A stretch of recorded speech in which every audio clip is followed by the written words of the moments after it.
Okay, aniya, atensyon sa mga daotag hunahuna sa kinabuhi. Ano na yung mga higayon nga gusto kang dili na mo balik sa imong hunahuna? Gatong mga masakit nga kasanatian sa kinabuhi.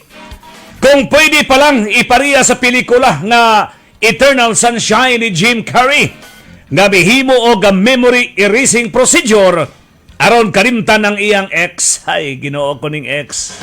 Ay, ex. Sa una, imposible kini.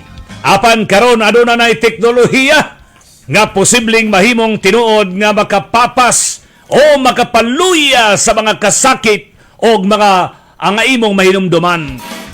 Sumala ni neurosurgeon nga si Dr.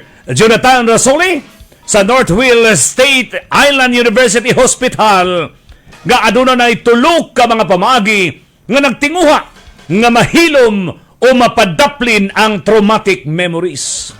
Nasuta kini nga ang gigamit karon aron matabangan ng mga adunay depresyon o PTSD. Una,